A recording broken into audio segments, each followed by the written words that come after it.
Media మిత్రులందరికీ నమస్కారం.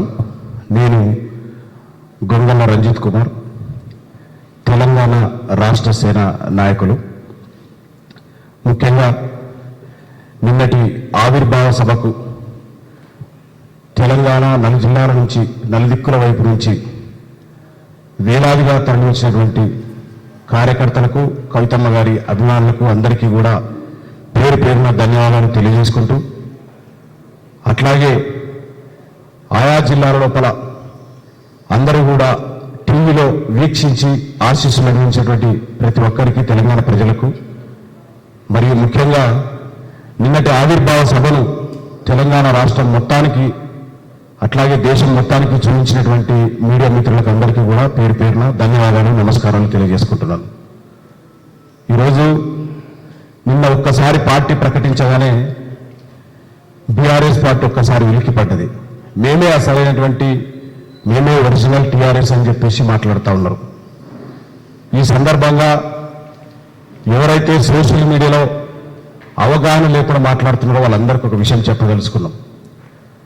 నిన్న కవితమ్మ గారు మాట్లాడినటువంటి మాటలపైన, తను మాట్లాడినటువంటి, అమ్మగారు మాట్లాడినటువంటి ఆశయాలపైన, ఆకాంక్షలపైన మీరు మాట్లాడకుండా మేమే ఒరిజినల్ అని చెప్పేసి ఏదో ఒక కిన్లీ వాటర్ బాటిల్ పెట్టేసి ఆ తర్వాత ఒకటి కోల్గేట్ అని చెప్పేసి ఒక 2-3 స్పెల్లింగ్స్ మార్చి, మీరు కదా మార్చుకున్నది, మీరు కదా టీఆర్ఎస్ అనే ఆత్మని ఒక విషనాగు తన కుబుసాన్ని వదిలేసినట్లు మీరు ఏదైతే ఒక పొరని అడ్డం పెట్టుకున్నారో, మేమే తెలంగాణ అసలైనటువంటి రక్షకులం అని చెప్పేసి ఏదైనా ఒక పొరను పెట్టుకున్నారో దాన్ని వదిలేసినారు. ఏనాడో వదిలేసినారు. ఎప్పుడైతే అధికారంలోకి వచ్చినారో ఏనాడో వదిలేసినారు. తెలంగాణ అస్తిత్వాన్ని వదిలేసి, తెలంగాణ ఉద్యమకారులను పక్కన పెట్టేసి, కేవలం బీటీ బ్యాచ్ను పక్కన పెట్టుకొని ఈరోజు బీఆర్ఎస్గా మారింది, బంగారు భారత రాష్ట్ర సమితిగా మారింది తప్ప మీరు అనుకున్నటువంటి ఈరోజు తెలంగాణ ఉద్యమకారులు లేరు. తెలంగాణ అస్తిత్వాన్ని ఏనాడో వదిలేసినారు.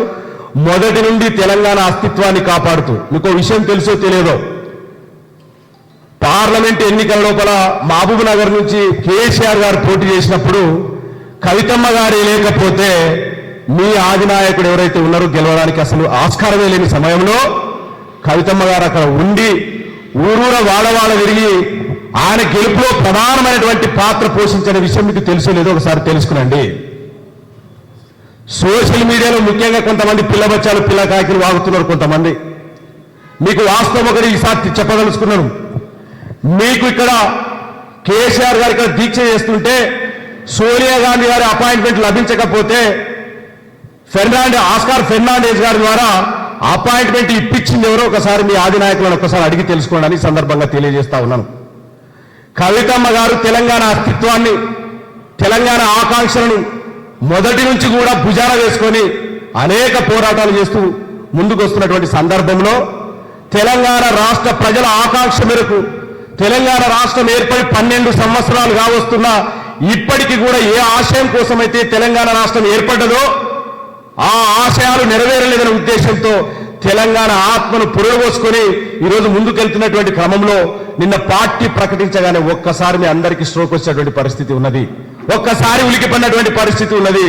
సోషల్ మీడియాలో అప్పటిదాకా మీ పేరు మీద, మీ పేరుతో బీఆర్ఎస్ గా పెట్టుకున్న వాళ్ళు ఒక్కసారి మీ ప్రొఫైల్ లోపల మళ్ళీ కూడా మీ అధినాయకులు మొత్తం కూడా, మీ నాయకత్వం మొత్తం కూడా మళ్ళీ టీఆర్ఎస్ గా మారినటువంటి టీఆర్ఎస్ గా పెట్టుకున్నారు. మీకు ఏనాడో హక్కు కోల్పోయినారు. ఏనాడో మీరు తెలంగాణ అస్తిత్వం గురించి మాట్లాడే హక్కు కోల్పోయినారు. ఏనాడు మొత్తం పక్క రాష్ట్రాలు తిరుగుతూ తెలంగాణ రాష్ట్ర ప్రజల ఆకాంక్షలు పట్టించుకోలేకుండా ఈరోజు మీరు తిరిగి మళ్ళీ మా పైన మాట్లాడుతున్నటువంటి పరిస్థితి ఉన్నది. కాబట్టి తస్మాత్ జాగ్రత్త, వాస్తవాలు తెలుసుకొని మాట్లాడాలా. ఈ రోజు ఈ రాష్ట్రంలో తెలంగాణ ప్రజల ఆకాంక్షలు ముందుండి మహిళల గురించి మాట్లాడుతూ ఉన్నది, అమరుల ఆశయాల కోసం మాట్లాడుతూ ఉన్నది, ఉద్యోగకారుల ఆకాంక్షలు భుజానకెత్తుకొని మాట్లాడుతూ ఉన్నది.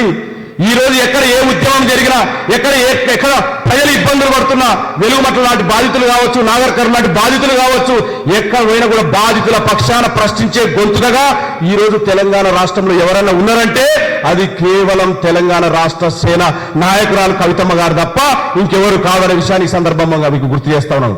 ఎక్కడ దాడుతున్నారు మీరు? ఫామ్ హౌస్ ఎక్కడ దాడుతున్నారు? అందుకే నిన్న మా అధినేత్రి అన్నది, మీరు మీ అధినాయకులు ఏనాడో రాజకీయ పరిణితి కోల్పోయినారు. మీరు రాజకీయ పరిణితి కోల్పోయి విచక్షణ లేకుండా కనీస అవగాహన లేకుండా ఈరోజు మీరు సింక్ అవుతలేరు. తెలంగాణ ప్రజలు ఏం కోరుకుంటున్నారో మీకు తెలుస్తలేదు. తెలంగాణ ప్రజల ఆకాంక్షలు మీరు గుర్తించలేకపోతున్నారు. అందుకే మీకు ఆ హక్కు లేదని చెప్పేసి ఈ సందర్భంగా తెలియజేస్తా ఉన్నాను. వాస్తవాలు తెలుసుకొని మాట్లాడితే బాగుంటది. ముందుంది ఇంకా ముసళ్ళ పండగ, భవిష్యత్తులో చూస్తారు.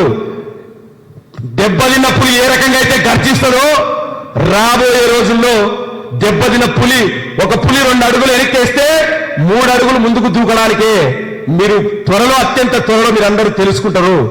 మీకు దమ్ముంటే, మీకు ధైర్యం ఉంటే నిన్న మాట్లాడినటువంటి మాటల పైన మాట్లాడండి. చీరవాళ్ళు గతంలో ఎవరో ఏదో కట్టుకున్నారు, మళ్ళీ సేమ్ ఇదే చీర కట్టుకున్నారు కదా, అందుకే మీకు రాజకీయ పరిణతి లేదు అంటాం. సిద్ధాంతం మీద మాట్లాడండి. తను మాట్లాడినట్టు కవితమ్మ గారు మాట్లాడినటువంటి మాటల పైన మీరు విమర్శలు చేయండి. దానిపైన చెప్పే ధైర్యం మీ నాయకులకు లేదు, మీకు లేదు. సోషల్ మీడియాలో అవాకులు చెవాకులు పెడతాలు ఉన్నారు కొంతమంది పిల్లబచ్చాలు, సోషల్ మీడియా పిల్లబచ్చాలు. కాబట్టి వాస్తవాలు తెలుసుకోవాలా, వాస్తవాలు తెలుసుకొని మాట్లాడాలా, సిద్ధాంతాల పైన మాట్లాడండి. నిన్న బ్రహ్మాండంగా ప్రజలు ఒక్కసారి అందరూ కూడా ఏదైతే పాంచజన్యం ప్రకటించామో దానిపైన విశేష స్పందన వస్తా ఉంటే ఓర్వలేక తట్టుకోలేక భయానికి గురై విచక్షణ కోల్పోయి అభద్రత భావానికి గురై ఉలిక్కి పడుతున్నటువంటి నాయకులకు ఈ సందర్భంగా హెచ్చరిస్తా ఉన్నాం. తెలంగాణ అస్తిత్వం పైన మాట్లాడే హక్కు మీకు మీరే వదులుకున్నారు. ఏ రోజే మీకే కోల్పోయినారు అని ఈ సందర్భంగా తెలియజేస్తూ, రాబోయే రోజుల్లో మళ్ళీ చెప్తున్న మొదటి నుంచి కూడా తెలంగాణ ప్రజల ఆకాంక్షలను భుజానకెత్తుకుని నడుస్తున్నటువంటి కవితమ్మ గారు రాబోయే రోజుల్లో ఇంకా బలంగా తెలంగాణ ప్రజల పక్షాన ప్రశ్నిస్తూ, ఆ సమస్యలపైన పోరాడుతూ, ఆ సమస్యల పరిష్కార మార్గాన్ని చూపించబోతా ఉన్నారని ఈ సందర్భంగా తెలియజేస్తా ఉన్నాను. ధన్యవాదాలు.